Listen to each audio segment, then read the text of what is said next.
Welcome to ज्ञान बिंदु classes. हम रीजनिंग में घन और घनाभ पढ़ रहे थे। घन और घनाभ में अभी तक हमने घन को काटना पड़ा था, ठीक है। आज हम पढ़ रहे हैं घनाभ को कैसे काटते हैं, ठीक है। तो टॉपिक डाल सकते हैं आप, घनाभ को काटना। घनाभ को काटना, ये चीज़ तो मैंने आपको बता रखी है कि घन को कैसे काटते हैं। जैसे हमने घन को काटा वैसे हम किसको काटेंगे, घनाभ को काटेंगे। लेकिन बस थोड़ी सी शर्त यह है इसके अंदर कि इसमें लंबाई, चौड़ाई और ऊंचाई क्या रहेंगी, अलग अलग रहती हैं, ठीक है। तो देखो घनाभ मिलकर किससे बना होता है, आयत से। और आयत की आमने सामने की भुजाएं क्या होती हैं, बराबर होती हैं, ठीक है।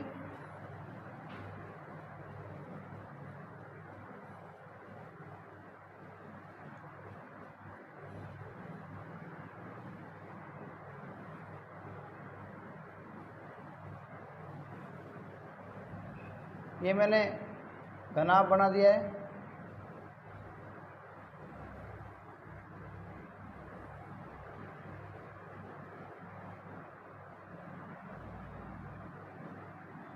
ये मैंने घनाभ बना दिया। घनाभ लिख रहा है ना आपको ये।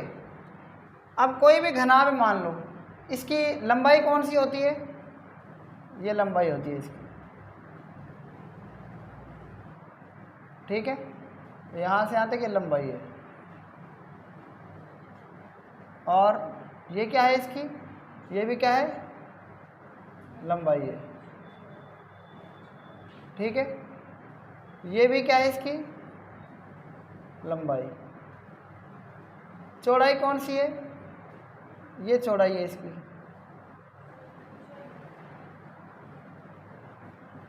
और ये भी क्या है इसकी, चौड़ाई। बात आ रही है कि नहीं आ रही समझ में। अब ये क्या है, इसकी चौड़ाई है। अगर मैं बात करूं यहाँ से यहाँ तक की, अगर मैं भुजाओं को भी इनको दिखा दूं तो क्या होगा, ये क्या आ जाएगी बताओ,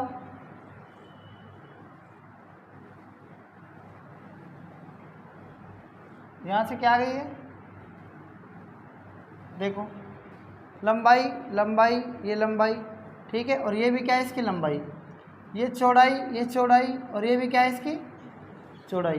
1 2 3 और 4। ऊंचाई कौन कौन सी है इसमें, ये ऊंचाई है इसकी, ये ऊंचाई, ये भी क्या है ऊंचाई, और ये भी क्या है इसकी ऊंचाई, ये भी क्या है ऊंचाई। इस चित्र के माध्यम से आप ये तो पहचान गए कि 4 लंबाई, 4 चौड़ाई और 4 क्या होती हैं, ऊंचाई होती हैं, ठीक है ना।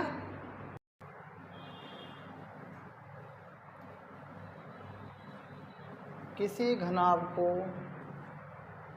छोटे छोटे छोटे छोटे घनों के रूप में, घनों के रूप में काटा जाता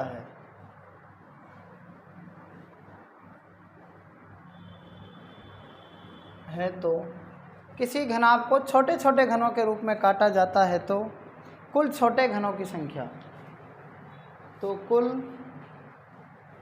छोटे घनों की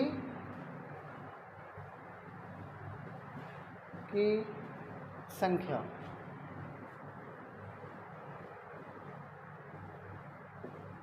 छोटे घनों की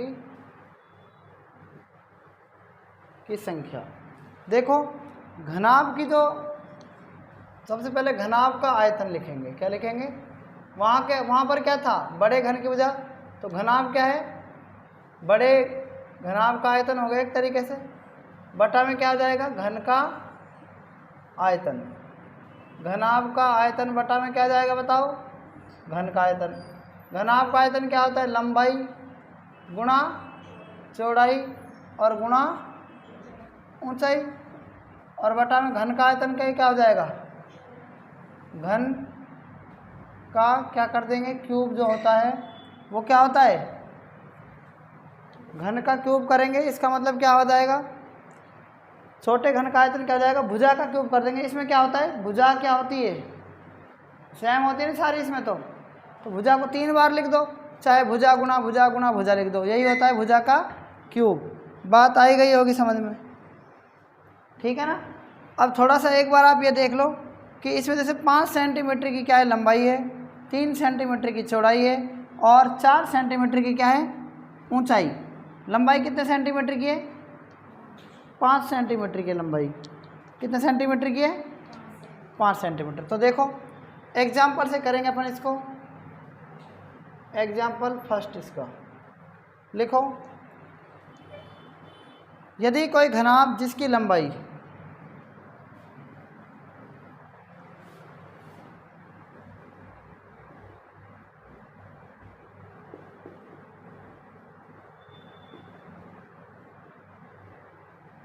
भुजा का क्यूब, घनाभ का आयतन बटा घन का आयतन, फिर घनाभ का आयतन को लंबाई चौड़ाई ऊंचाई लिख सकते हैं, घन का आयतन को भुजा क्यूब लिख सकते हैं। अब इसमें आप पहला सवाल, एग्जाम्पल पहला, यदि कोई घनाभ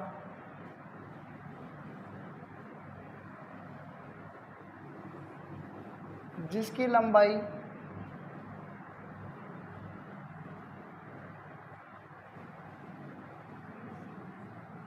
5 सेंटीमीटर, ठीक है, चौड़ाई कितनी है 3 सेंटीमीटर,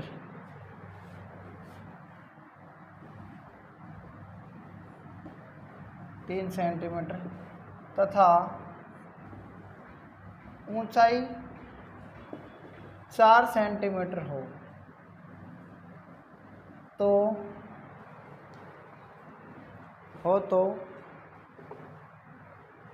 1 सेंटीमीटर भुजा वाले, 1 सेंटीमीटर भुजा वाले, 1 सेंटीमीटर भुजा वाले छोटे छोटे कुल घनों की संख्या,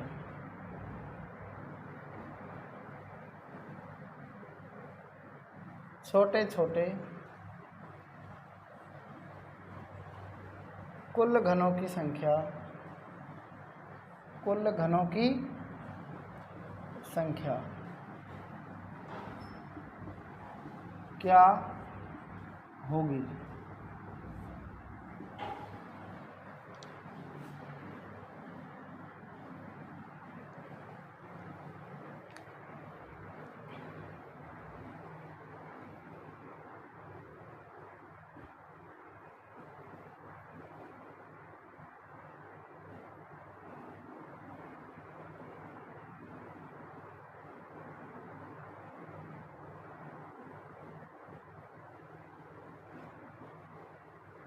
तो देख लो ये सूत्र है आपका, वापस से एक बार और लिख देता हूँ। कुल छोटे घनों की संख्या अगर आप निकाल रहे हैं की संख्या बराबर क्या आएगा बताओ, घनाभ का आयतन, घनाभ का आयतन बटा में घन का आयतन। तो घनाभ का आयतन देखो क्या है, लंबाई चौड़ाई और ऊंचाई बटा में भुजा का क्यूब।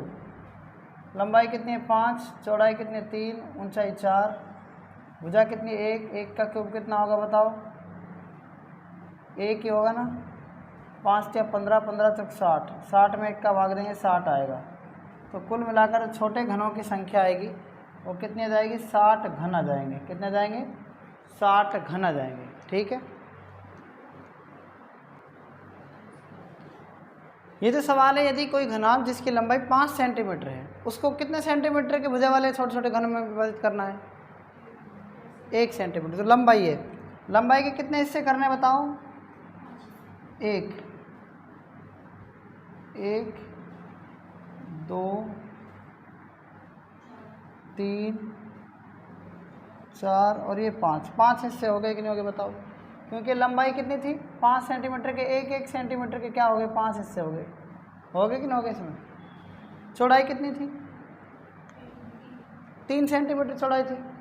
चौड़ाई ये है तो 3 हिस्से करने हैं इसके, 1 2 3 ही हो गए, नहीं हो गए?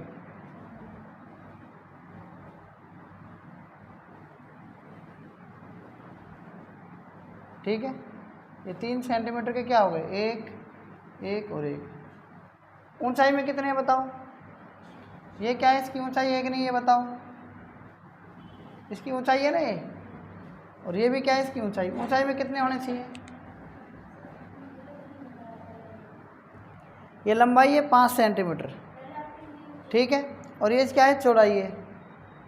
ये चौड़ाई है, इसकी चौड़ाई 3 सेंटीमीटर ना, कितनी है? 3 के 1 हिस्से हो गए ना।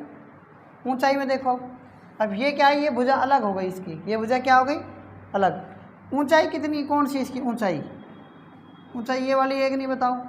ऊंचाई के कितने हिस्से करने? 4 हिस्से। तो 1 2 और 3, 1 2 3 4 हिस्से करने हैं। तो यहाँ से देखो इसमें,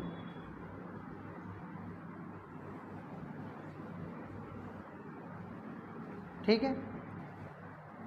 अब इसमें ये देखो आप, ये क्या है इसकी? ये वाली, ये भुजा ये वाली ऊंचाई है ना। ऊंचाई को कितने भागों में डिवाइड करना है? इसको 4 भागों में। कितने भागों में डिवाइड करना है? फिर इसको 4 भागों में डिवाइड करना है। समझ में आ गई मेरी बात? नहीं आई? इस तरीके से इसको हम 1 2 3 इस भागों में डिवाइड कर सकते हैं। ये जो लंबाई है इसकी, फिर यहाँ से 4 भाग हो गए इसके, क्योंकि लंबाई है ना इसकी ये वाली, तो ठीक है। और ये क्या है इसकी? ये वाली जो है, ये क्या है इसकी? ऊंचाई है। क्या है? ऊंचाई है ना, ऊपर से ऊंचाई है। तो कितने भागों में डिवाइड करना है ऊंचाई को? 4 भागों में,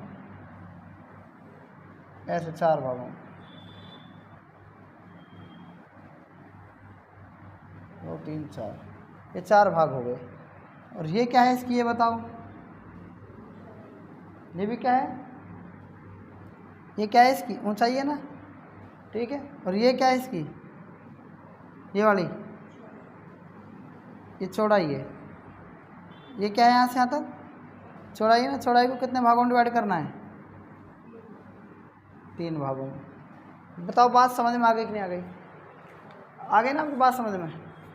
ठीक है। तो ये इस तरीके से घन को आपको काटा जाएगा। आप इस तरीके से इस घन को काटेंगे, ठीक है।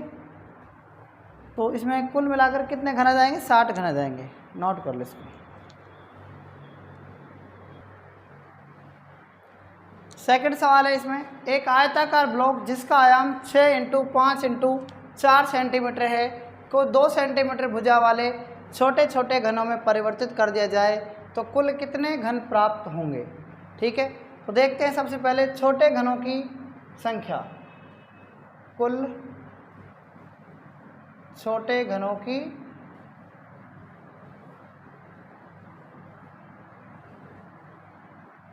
संख्या बराबर घनाभ का आयतन, घनाभ का आयतन बटा में घन का आयतन। घनाभ का आयतन देखो आपकी बार डायरेक्ट दे रखा है 6 × 5 × 4 बटा में घन का आयतन कितना है? 2 का क्यूब। चाहे आप इसको 2 गुणा लिख सकते हैं, इस तरीके से 3 बार लिख सकते हैं। 2 × 6, 2 दूनी 4 और 2 से 2 कट गया, 3 × 5 = 15। कुल मिलाकर 15 क्या होंगे? 15 घन प्राप्त होंगे इनमें, ठीक है। नोट कर लो इसको आप। आज तक इतना ही, बाकी हम कल पढ़ेंगे। तब तक के लिए धन्यवाद।